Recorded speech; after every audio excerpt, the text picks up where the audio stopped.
మీరు, మీ కుటుంబం, మీరు, మీ బిడ్డలు క్షేమకరంగా ఉండాలి అంటే చదువుదాం వాక్యం. యోబు గ్రంథం 36వ అధ్యాయం 11వ వచనం.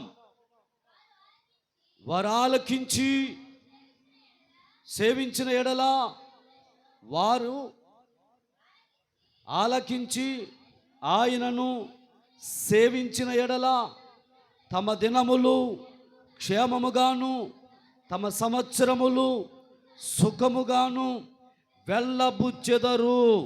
వారు ఆలకించని ఎడల బాణముల చేత కూలి నశించెదరు, జ్ఞానము లేక ఏ చనిపోయిదరు. బాగా వెళ్ళాలి. దేవుని ప్రియమైన వాళ్ళారా, నీ దినములు క్షేమముగా, నీ సంవత్సరములు సుఖంగా గడవాలని ఆశిస్తున్నట్లయితే, ఎవరు ఆశించరు? ప్రతి ఒక్కరు కూడా ఆశిస్తారు. నేను క్షేమంగా ఉండాలి, నా బిడ్డలు క్షేమంగా ఉండాలి, నా భర్త క్షేమంగా ఉండాలి, మా అల్లుడు క్షేమంగా ఉండాలి, నా కూతురు క్షేమంగా ఉండాలి, మా కుటుంబం అంతా, మా సంఘం అంతా, మా గ్రామం అంతా క్షేమంగా ఉండాలి అని ప్రతి ఒక్కరు కోరుకుంటారు. కానీ అలా క్షేమముగా ఎందుకు ఉండలేకపోతున్నారు? ఎందుకు ఉండలేకపోతున్నారు? ఎన్నో సమస్యలు, అనారోగ్యాలు, వ్యాధులు, బాధలు, రోగాలు, కష్టాలు, విపత్తులు ఎందుకు వస్తున్నాయి? అవేమీ రాకుండా మన దినాలు క్షేమముగా ఉండాలి, మన బ్రతుకు క్షేమంగా ఉండాలి, మన సంవత్సరాలు సుఖంగా ఉండాలంటే హల్లెలూయా, ప్రతి దినము క్షేమం,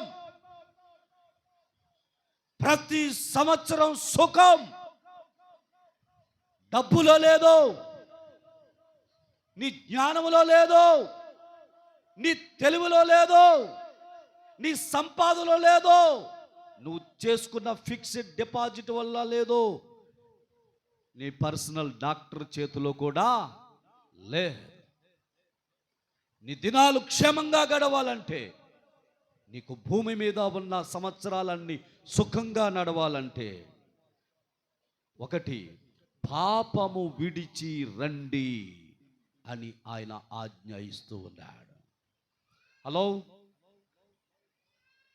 నాలో పాపము లేదు అన్నవాడు యేసు ఒక్కడే.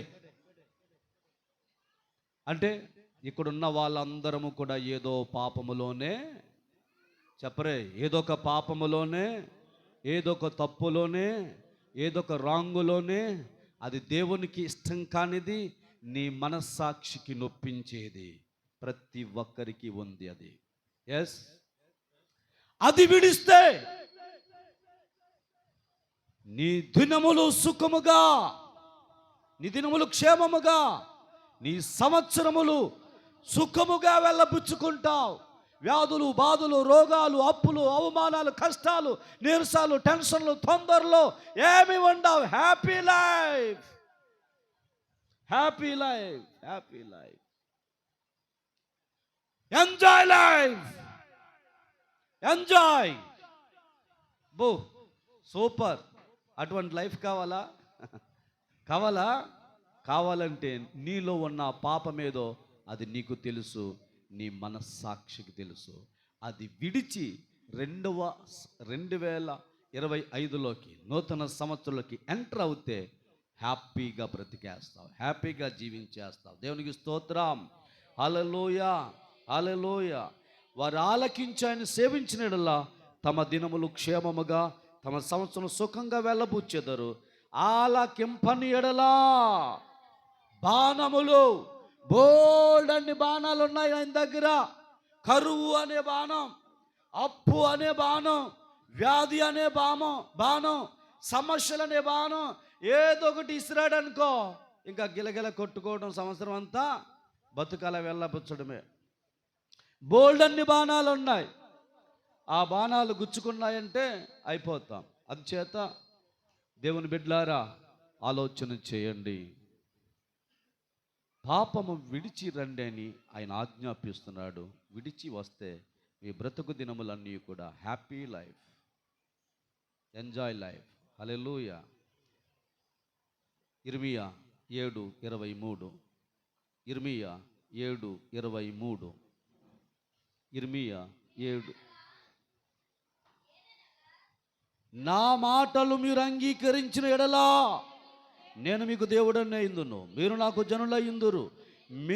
మీకు క్షేమము కలుగునట్లు నేను మీకు ఆజ్ఞాపించుచున్న మార్గమంతటి యందు, హలో, మీకు క్షేమము కలుగునట్లు.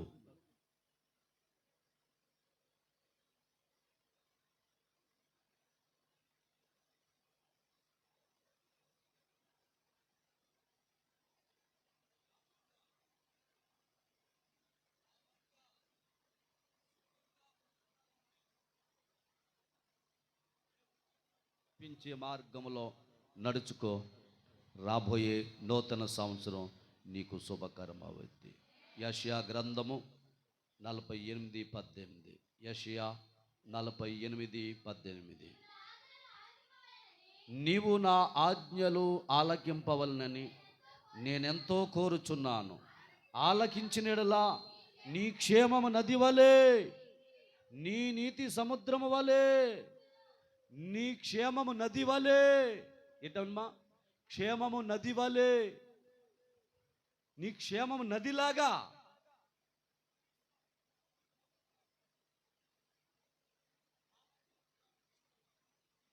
దేవుని మాటలు వినడానికి ఇష్టపడండి, ఆతురత పడండి. నీ క్షేమం నది వలె ప్రవహిస్తుంది. సింపుల్గా నేను ఇంట్రొడక్షన్ చెప్పేసి వీడియో చేస్తాను. మీరు ఇంటికి వెళ్ళిన తర్వాత ఇంకా బాగా ధ్యానం చేసుకొని నేర్చుకోవడానికి ప్రయత్నం చేయండి. హల్లెలూయా, హల్లెలూయా, హల్లెలూయా. కీర్తనలు 23:6. కీర్తనలు 23:6. నేను బ్రతుకు దినములన్నీ, ఏంటండి అది? ఏంటండి అది? ఏది? ఎప్పుడు? మీరు చెప్పగలరు ఇలాగా వచ్చే సంవత్సరం అంతా నా లైఫ్ అంతా హ్యాపీ అని చెప్పగలమా మనము కన్ఫామ్గా? ఏమో ఏం జరుగుతుందో చెప్పలేం కదా. కానీ ఎలా చెప్పగలుగుతున్నాడు? యెహోవా నా కాపరి, నాకు లేమి కలగదు. అది దేవుడు నీ కాపరిగాను నీవు ఆయన వెంబడించే గొర్రెగా ఉంటే నీ బ్రతుకు దినములన్నీ క్షేమమే. హల్లెలూయా. నీ బ్రతుకు దినములన్నీ క్షేమమే. దేవునికి స్తోత్రం. అలాగే 128వ కీర్తనలో అక్కడ ఒక చక్కని కుటుంబం ఉంది. ఆ కుటుంబంలో నీవు కూడా బ్రతికితే సియోను నుండి యెహోవా ఆశీర్వాదం నీకు వస్తుంది. నీ భర్త దేవుడండి భయభక్తులు కలిగి ఉంటే అతడు ధన్యుడు, అతనికి మేలు కలిగితే. అతని భార్య ఫలించే ద్రాక్షవల్లి, వారి పిల్లలు ఫలించబడిన తీగలు. అట్టి కుటుంబం మీద సియోను నుండి యెహోవా ఆశీర్వాదం వస్తుంది. కాబట్టి రాబోయే నూతన సంవత్సరం మీకు శుభకరమవును గాక, లాభకరమవును గాక, క్షేమకరమవును గాక, మేలుకరమవును గాక. అవ్వాలంటే పాపం విడిచి రండి, దేవుని మాటలు ఆలకించండి, మీరు దీవించబడతారు. ఒక్క నిమిషం కళ్ళు మూసుకోండి, ప్రార్థన చేస్తాను.